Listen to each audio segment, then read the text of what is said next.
नमस्कार, मेरा नाम ज्ञानेश्वर है और आप देख रहे हैं लाइव स्ट्रीम। देखिए, कोरोना की दूसरी लहर से हम आप गुजर रहे हैं और इस लहर में जो सबसे खतरनाक खेल है, वैसे तो ज़िंदगी का ही खेल है कि सांस है तो ज़िंदगी है, सांस खत्म तो ज़िंदगी खत्म। लेकिन इस दफ़े तो सांस कब बिगड़ जाए भला चंगा आदमी का, यह भी किसी को पता नहीं है। तो हमारे साथ हैं डॉक्टर अमिताभ बंका, जो एशियन सिटी हॉस्पिटल पटना में हैं। इसके पहले मैक्स हॉस्पिटल दिल्ली में थे।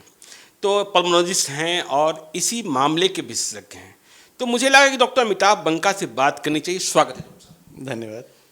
देखिए, 2020 और 2021 के कोरोना में बहुत फर्क है और अब तो ये कहा जा रहा है कि छोड़िए एंटीजन, छोड़िए आरटीपीसीआर, पता नहीं आरटीपीसीआर की रिपोर्ट कब आएगी, 4 दिन लगेगा कि 5 दिन लगेगा। मरीज जो आ रहा है उसकी स्थिति ऐसे ही खराब होती जा रही है। तो रिपोर्ट की प्रतीक्षा मत कीजिए, सीधे कोविड का ट्रीटमेंट शुरू कर दीजिए। क्या ये सही है? नहीं, देखिए, पिछले साल और इस साल में सबसे बड़ा अंतर जो है वो नंबर का है। पहले हम लोग लाख के क्रॉस भी नहीं किए थे और हम लोग 3 लाख के लगभग रोज का केसेस आ रहा है। तो रिसोर्सेज लिमिटेड हैं भाई। टेस्ट ऑब्वियसली जो जहाँ भी जा रहे हैं करने वाले हैं उनके पास भी लिमिटेड है, तो टाइम लग रहा है, ये बात सही है। और कोरोना इस बार क्या है कि जिनको खराबी कर रही है बहुत तेज़ी से खराबी कर रही है। तो जाहिर सी बात है कि हर कोई टेंशन में रहता है, रिपोर्ट का वेट नहीं करना चाहता है। तो कुछ हद तक ठीक है कि भाई आप रिपोर्ट का वेट ना करो, क्योंकि कुछ दवाइयाँ ऐसी हैं जो आप ऐसे भी दे सकते हैं जिसमें कोविड होना ज़रूरी नहीं है। मतलब मामूली दवाइयाँ हैं जैसे डॉक्सीसाइक्लिन है, आइवरमेक्टिन है, लिम्सी है, विटामिन सी है, जिंक है। तो ये सब ऐसी कोई हानिकारक दवाइयाँ नहीं हैं। तो नहीं भी प्रूव हुआ है तो भी दे सकते हैं। दूसरा, मैं एक चीज़ और कहूँगा कि अगर आपको 2-3 दिन सिम्टम के हो गए हैं, आपके पास रिपोर्ट नहीं भी है, तो आप सीटी स्कैन करा सकते हैं। सीटी स्कैन आपको एक बहुत अच्छा माध्यम है जो बता सकता है कि आपको कोरोना है कि नहीं। हाँ, वो कंफर्म नहीं करता है, बट वो आपको एक हिंट दे देता है कि नहीं भाई इनको कोविड है या कोविड नहीं है। तो आप एक सीटी स्कैन के माध्यम से भी पता कर सकते हैं कि भाई पेशेंट को कोरोना है कि नहीं है। तो 2021 में, देखिए 2020 में तो बहुत सामान्य से लक्षण थे, लो ग्रेड फीवर, खांसी, जुकाम और इसके अलावा कुछ और, स्मेल चला जाना, कोई स्वाद नहीं आना, ये सारी चीज़ें थी। लेकिन 2021 में तो और भी बहुत सारी चीज़ें जुड़ गई। लोग कह रहे हैं कि जो थूक है वही नहीं बन रहा है, गला जो है बिल्कुल ड्राई हो जा रहा है, माउथ है जो बिल्कुल ड्राई हो जा रहा है, जीभ पर छाले आ जा रहे हैं और डिहाइड्रेशन भी बहुत तेज़ी से हो रहा है। तो ये सब नए सिम्टम जिसमें ज़्यादा एलर्ट कहा जा रहा है कि ये जो सिम्टम्स हैं ये सुपर स्प्रेडर हैं। क्या आपने पाया? नहीं, देखिए, सुपर स्प्रेडर का जो एक फंडा है कि भाई बहुत ज़्यादा इन्फेक्शियस है ये। पहले क्या था कि परिवार में एक सदस्य के हुआ तो ज़रूरी नहीं था कि परिवार के बाकी सदस्य को कोरोना पॉजिटिव आएगा ही आएगा, फिर ही बच जाते थे। मतलब ऐसा नहीं था कि एक सदस्य को हो गया तो बाकी 3 सदस्य को भी निकलेगा। पर इस बार तो पूरा का पूरा परिवार एक साथ अफेक्ट हो रहा है और पॉजिटिव आ रहा है। तो इसका मतलब इन्फेक्शियस रेट तो बहुत ज़्यादा है और शायद यही रीज़न है कि इस तेज़ी से ये फैल रहा है। और जब नंबर ज़्यादा होते हैं तो ऑब्वियसली चीज़ें भी नई नई चीज़ नज़र आती हैं, दिखती हैं।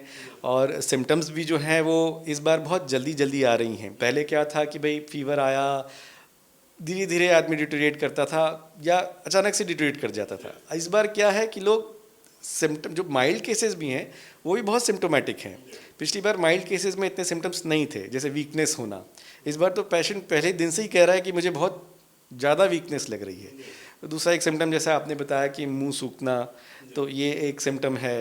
अच्छा, पिछले साल नाक बहना, ज़ुकाम होना वो एक सिम्टम नहीं था, इस साल वो भी एक सिम्टम है। मतलब हमें लगता था पिछले साल हम कह देते नहीं तुम्हें सर्दी ज़ुकाम है तो तुम्हें कोरोना होना अनलाइकली है, बट इस साल ऐसा नहीं है। और पेट की दिक्कतें होनी इस साल ज़्यादा कॉमन पाई गई। तो ये सब चीज़ें हैं जो शायद इतने नंबर और इतने तादाद में लोग हैं पॉजिटिव, तो ऑब्वियसली कुछ नया नया चीज़ तो हमें मिलेगा ही। डॉक्टर साहब, जो सबसे बड़ी बात कि अब तो चलिए कोविड पकड़ लिया जिसे भी है और जिसे नहीं भी पकड़ा है, हम प्रिवेंटिव क्या करें जब तक घर पर हैं, और यदि कोविड हमें चपेट में ले लिया तो फिर मेरा ट्रीटमेंट प्लान क्या हो? देखिए, कोई दवाई नहीं है बचाने के लिए कोविड के अंदर से। कोई स्टीम, कोई गार्गल, कोई काढ़ा, कोई दवा कुछ काम नहीं आता है। बचाव के लिए सबसे इम्पोर्टेंट मास्क पहनना है, जो अब मास्क प्रॉपर तरीके से पहना, सिर्फ मास्क पहनना से मतलब नहीं है। एक तो मास्क पहनना है तो आधे लोगों का तो मास्क नाक के नीचे होता है, व्यर्थ है, कोई फ़ायदा नहीं है। कुछ लोगों का इधर होता है, कुछ लोग बोलते वक्त मास्क हटा देते हैं, सब बेकार है। देखिए मास्क का एक प्रोटोकॉल है जो फॉलो करना है, मास्क को बार बार नहीं छूना है। मास्क छू रहे हैं तो हाथ सैनिटाइज कर लीजिए, मतलब ये नहीं कि अब हो सकता है ठीक है आपका ढीला है, आप उसको एडजस्ट कर रहे हैं तो तुरंत हाथ सैनिटाइज कीजिए। फिर बार बार हाथ मुंह को, हाथों को छूना, ठीक है, तो ये सब चीज़ों से आपको बचना पड़ेगा। देखिए प्रिवेंशन का एक ही तरीका है कि आप उसको ना लें। अगर आपने ले लिया तो कोई दवाई नहीं है, कोई काढ़ा नहीं है जो आपको कोरोना से बचा सकता है। तो मेन मास्क, हाथ का सैनिटाइजेशन, दो सबसे सबसे और सोशल डिस्टेंसिंग, 3 चीज़ें जो सबसे मुख्य तरीके हैं जिससे आप कोरोना से बच सकते हैं। वरना ऐसा कोई दवा अभी तक तो नहीं बना जो आपको बचा सके। अब जिनको हो गया तो उनको सबसे, देखिए कोरोना के अंदर सबसे इम्पॉर्टेंट जो चीज़ है, जो फैक्टर है जो बताता है कि आपकी तबीयत जितनी ख़राब है वो है ऑक्सीजन का लेवल, ठीक है। बाकी बुखार आना, खांसी आना, ये सबसे कोई फ़र्क नहीं पड़ता। देखिए ये सब चीज़ें अपने आप ठीक हो जाती हैं, नहीं तो ठीक हो जाएंगी, वो तो आप दवा लेंगे धीरे धीरे ठीक हो जाएगा। पर ऑक्सीजन की मॉनिटरिंग जो है वो सबसे इम्पॉर्टेंट है। सिक मरीज वो है जिसको ऑक्सीजन की ज़रूरत है, और जिनको नहीं है वो घर पे रह सकते हैं आराम से, घर पे अपना मॉनिटर कर सकते हैं। उनको हॉस्पिटल दौड़ने की, भागने की ज़रूरत बिल्कुल भी नहीं है। उनका इलाज जो भी है अपने डॉक्टर से फ़ोन पे कंसल्ट करें और अपना इलाज घर पे ही शुरू कर लें। एक चीज़ और जो ख्याल रखना है कि जिनको कोरोना है, खासकर वो लोग अपने आप को आइसोलेट ज़रूर करें। सबसे बड़ी दिक्कत क्या हो रही है कि जिनके घरों में कोरोना है वो लोग किसी को बताते नहीं हैं। उनके यहाँ दाई भी आ रहे हैं, ड्राइवर भी आ रहे हैं, काम वाले सब, मतलब लोग आ रहे हैं जा रहे हैं, और हो क्या रहा है कि उससे ही ये एक घर से दूसरे घर, दूसरे घर से तीसरे घर में फैल रहा है। तो आइसोलेशन, जिनको हो गया है उनके लिए आइसोलेशन सबसे ज़्यादा ज़रूरी है। जो बहुत मतलब लोग पता नहीं क्यों नहीं करना चाहते हैं। ठीक है, आइसोलेशन की बात कर लिए, आपने कहा घर पर रहकर इलाज कीजिए। यदि आपका ऑक्सीजन 94 से 94 तक है तो हाँ टारगेट है, अगर 90 तक भी है तो घर पे आप ऑक्सीजन लेके कर सकते हैं, पर 90 से नीचे में आपको जरूर हॉस्पिटल की ओर बढ़ना है। हाँ, लेकिन जब 94 या है लेकिन कोविड के दूसरे लक्षण हैं, मैं एक बिल्कुल आम आदमी की तरह, मुझे समझ लीजिए, मैंने आपको फ़ोन किया, आपने कहा कि आपने डॉक्टर से कंसल्ट कीजिए। आप क्या मेरा ट्रीटमेंट प्लान बताएंगे शुरुआत में, मतलब कि क्या कहेंगे, क्या खाओ क्या ना खाओ? नहीं, खाने पीने में कोई परहेज नहीं है मेरी तरफ से, क्या किसी भी गाइडलाइन की तरफ से। खाइए पीजिए, बल्कि जितना लिक्विड आइटम ले सकते हैं, प्लेंटी ऑफ फ्लूइड्स हमारा सबसे पहला वो होता है।